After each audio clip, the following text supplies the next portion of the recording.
Baik, bismillahirrahmanirrahim. Assalamualaikum warahmatullahi wabarakatuh. Perkenalkan, kami dari kelompok 4 atas nama Alan Alda Nugroho, NIM 2012-00223, Alfiana Masfiatul Azizah 2012-00224, dan Yusria Bahrul Alam 2012-00204 akan mempresentasikan terkait peran atau urgensi filsafat dalam pengembangan kurikulum PAI. Baik, rumusan masalahnya sebagai berikut. Yang pertama, apa itu hakikat pendidikan Islam? Yang kedua, bagaimana urgensi filsafat? Yang ketiga, apa saja tipologi pemikiran filsafat? Dan yang terakhir, ada bagaimana implikasi filsafat. Selanjutnya, terkait hakikat pendidikan Islam. Pendidikan Islam hakikatnya yaitu sistem pendidikan yang memberikan kemampuan seseorang untuk memimpin kehidupan sesuai dengan cita-cita dan nilai-nilai Islam yang telah menjiwai dan mewarnai corak kepribadiannya. Jadi pendidikan itu bisa disebut sebagai sebuah kemampuan seseorang untuk memimpin kehidupan. Jadi pelaku pendidikan tersebut akan bisa memimpin kehidupan sesuai dengan cita-cita dan nilai-nilai Islam kepada peserta didiknya. Nah, bila kita akan melihat pengertian lebih lanjut lagi tentang pendidikan, hakikat pendidikan Islam tersebut, tentu saja kita harus tahu pendidikan dari segi bahasa. Maka kita harus melihat kepada kata Arab, karena ajaran Islam itu diturunkan dalam bahasa tersebut.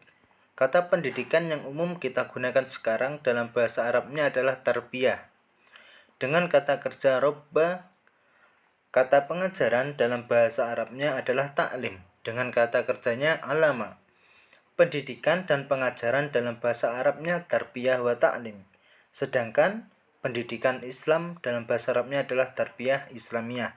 Itulah dari segi bahasa pendidikan Islam, yang berarti sebuah pengajaran atau sebuah bimbingan atau sebuah pembinaan yang menjiwai dan mewarnai corak kepribadian setiap peserta didik dalam nilai-nilai Islam. Selanjutnya kita akan membahas tentang urgensi filsafat dalam pembelajaran PAI. Filsafat pendidikan Islam dipandang urgen ketika para ahli menyoroti dunia pendidikan yang berkembang saat ini, baik pendidikan Islam pada khususnya maupun pada umumnya, bahwa pelaksanaan pendidikan tersebut belum digunakan oleh landasan filosofis yang kokoh, sehingga berimplikasi pada ketidakjelasan arah dan jalannya pelaksanaan pendidikan itu sendiri. Filsafat pendidikan berupaya untuk menumbuhkan pemahaman dan kesadaran pada manusia. Maka sangat urgen sekali untuk memperhatikan konsep atau pandangan Islam tentang manusia sebagai makhluk yang diproses ke arah kebahagiaan dunia dan akhirat. Maka pandangan Islam tentang manusia antara lain, yang pertama, konsep Islam tentang manusia, khususnya anak sebagai subjek didik.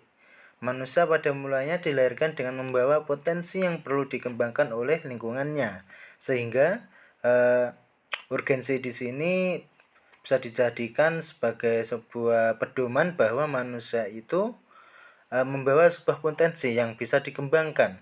Jadi dalam pembelajaran PAI tentunya harus bisa mengembangkan potensi-potensi yang dimiliki oleh anak didik tersebut. Jadi jangan cuma memberikan sebuah materi, akan tetapi kita sebagai pendidik juga harus bisa mengembangkan potensi yang dimiliki oleh peserta didik kita. Yang kedua, ada peranan filsafat terhadap pendidikan atau pengaruh perkembangan. Potensi manusia yang dibawa sejak dari lahir itu bukan hanya bisa dikembangkan dalam lingkungannya, tetapi juga hanya bisa berkembang terarah bila dengan bantuan orang lain atau pendidik. Seperti yang saya jelaskan tadi, untuk bisa mengimplikasikan urgensi filsafat ini, maka peran pendidik sangatlah penting, karena pendidik di sini harus bisa mengarahkan segala potensi subjek didik seoptimal mungkin agar ia dapat memikul amanah dan tanggung jawabnya baik sebagai individu maupun sebagai anggota masyarakat sesuai dengan profil manusia muslim yang baik. Baik, selanjutnya setelah membahas urgensi ini, kita akan membahas terkait tipologi pemikiran filsafat pendidikan Islam. Tipologi pemikiran aliran filsafat pendidikan Islam menurut Muhaimin dapat dirumuskan sebagai berikut. Yang pertama, dapat secara epistemologi. Kualitas akal budi manusia hanya akan menjadi nilai guna bila mana mampu menghargai tradisi dan warisan nilai-nilai budaya dari para pendahulunya, terutama generasi era salaf. Bagaimana terwujudnya dalam sejarah peradaban Islam secara ontologi bahwa segala yang ada ini adalah bersifat tetap, kecuali nilai-nilai instrumental yang dalam batas-batas tertentu memerlukan perubahan. Secara aksiologi, pencarian dan penemuan nilai-nilai memerlukan perubahan. Secara aksiologi tersebut, maka penemuan nilai-nilai kebenaran universal merupakan monopoli generasi salaf yang perlu dipelihara dan dilestarikan oleh generasi penerusnya dalam kondisi dan situasi apapun. Di sini sudah tertulis yaitu tentang konstruksi filosofis tipologi perennialisasis Salafi.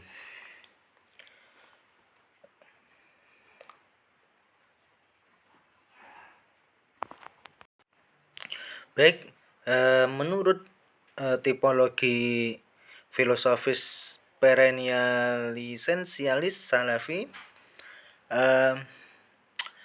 tujuan pendidikan agama Islam diorientasikan pada upaya membantu peserta didik dalam menguak, menemukan, dan menginternalisasikan kebenaran-kebenaran masa lalu pada masa salaf as-soleh, yaitu masa Nabi SAW dan sahabatnya. Yang kedua, menjelaskan dan menyebarkan warisan sejarah serta budaya salaf melalui sejumlah inti pengetahuan yang terakumulasi dan telah berlaku sepanjang masa. Selanjutnya ada konstruksi filosofis tipologi perennial esensial mazhabi.